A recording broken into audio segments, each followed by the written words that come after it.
Merci de prendre le rendez-vous de l'information sur BB24. Mesdames, Messieurs, bonjour. Le sommaire de cette édition. Les bas-fonds, considérés comme des exutoires naturels de l'eau, sont pris d'assaut par les populations.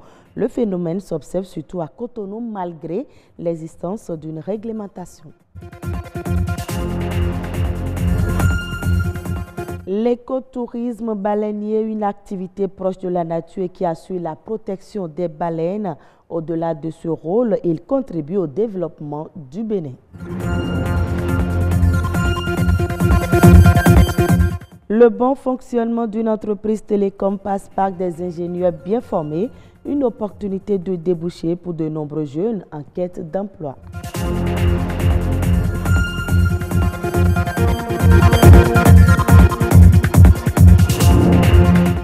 Merci de votre fidélité. La pression démographique a entraîné un besoin accru en logement et pour se loger, les populations prennent d'assaut les zones inondables comme les bas-fonds. Le phénomène est récurrent dans la ville de Cotonou. Pourtant, le nouveau code foncier prévoit des sanctions. Reportage. Voilà le visage que présentent certains quartiers de la ville de Cotonou. Un tour à Kokbato, Filleyon, Vossa et Agla. Le spectacle est désolant. Les populations ont pris d'assaut les bas-fonds considérés comme des exutoires naturels de l'eau. On vit ici parce que c'est ici que les parents ont acheté. On ne peut rien faire, il n'y a pas les moyens pour vivre en ville. Louer en ville maintenant, il y a les problèmes de salaire. Si tu n'as pas, il y a aussi le chômage qui fait que les gens vivent ici. Ouais. Quand il pleut, l'eau inonde tout le quartier. Tout ça fait partie de la pollution.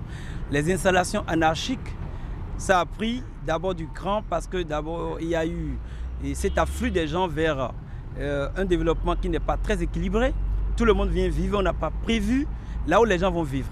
On a laissé les environnements les plus sensibles être occupés par les hommes. Ces installations anarchiques dans les bas-fonds constituent la première source d'inondation dans la capitale économique du Bénin.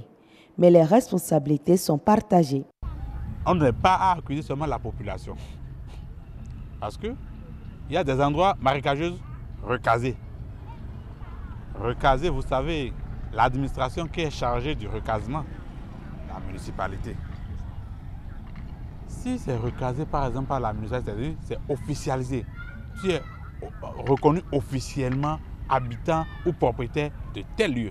Dans le nouveau code foncier, des dispositions sont prévues pour réglementer un tant soit peu l'envahissement de ces zones humides. Depuis que le nouveau code foncier a été promulgué, il a défini les milieux, le bas-fond, comme étant le domaine public naturel. La mairie devrait pouvoir leur opposer le fait qu'ils n'avaient pas droit de s'installer là. Et ce que la mairie peut leur opposer, c'est les textes de loi. Au-delà des textes de loi, tout autre document graphique qui peut leur permettre de lui démontrer, à celui qui s'est installé qu'il n'avait pas le droit de s'installer là. Les lotissements avaient eu lieu pour la plupart avant l'avènement de la mairie. Aujourd'hui, avec le nouveau code foncier, nous essayons de façon arbitraire, et je dis bien arbitraire, parce que nous refusons à certains présidents de délivrer la délivrance de certains actes sur le parcelle, parce qu'on estime que le milieu est humide. La protection des bas-fonds passe par leur aménagement et leur valorisation.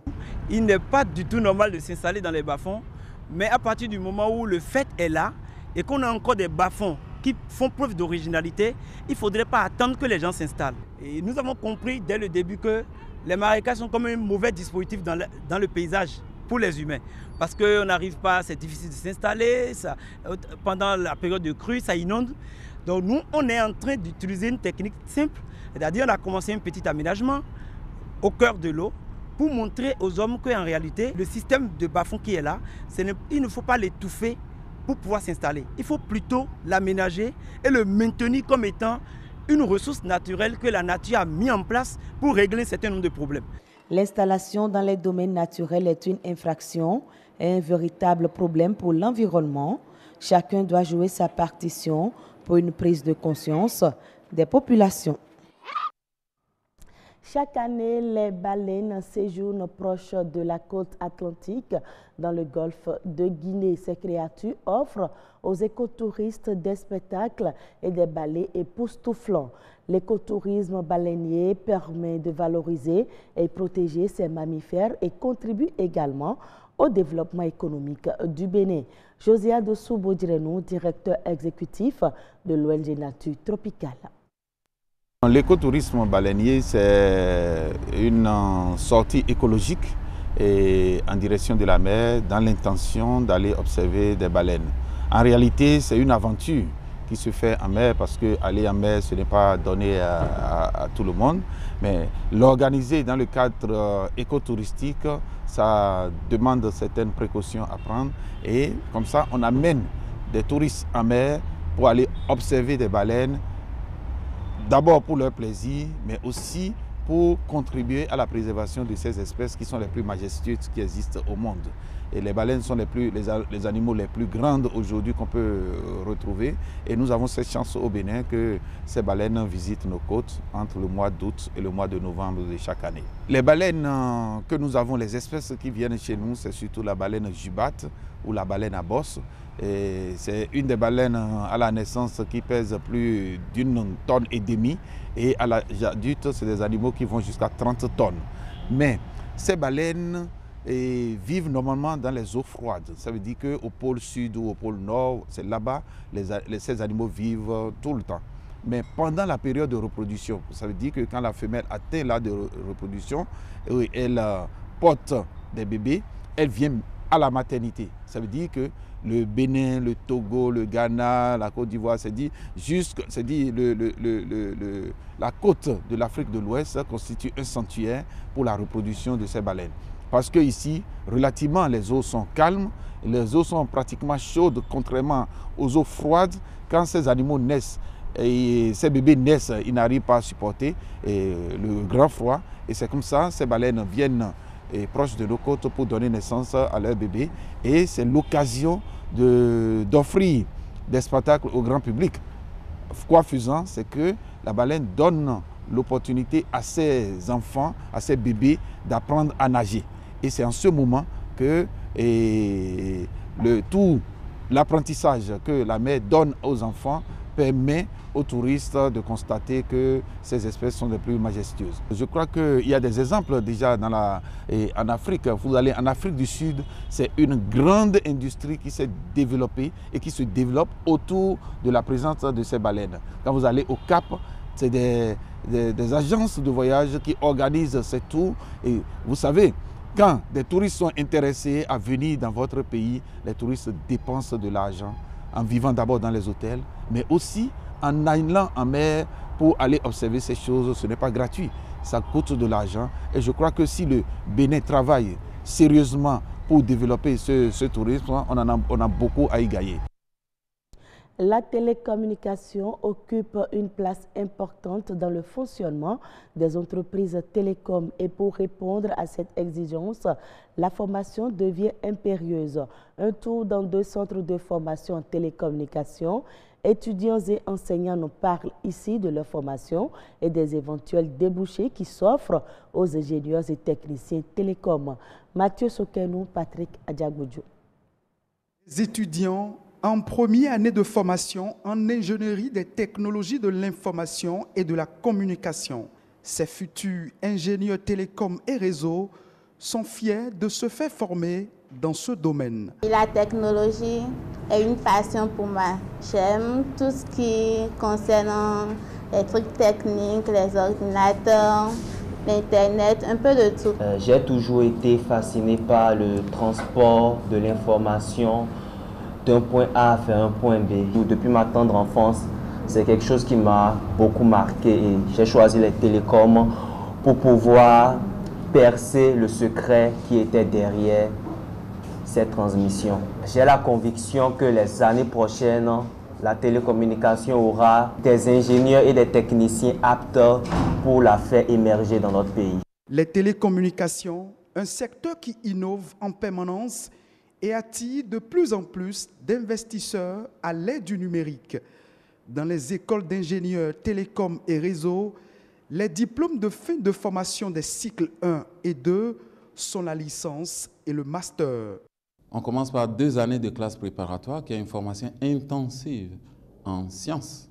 2 années de classe préparatoire qui correspondent aux 2 premières années de licence.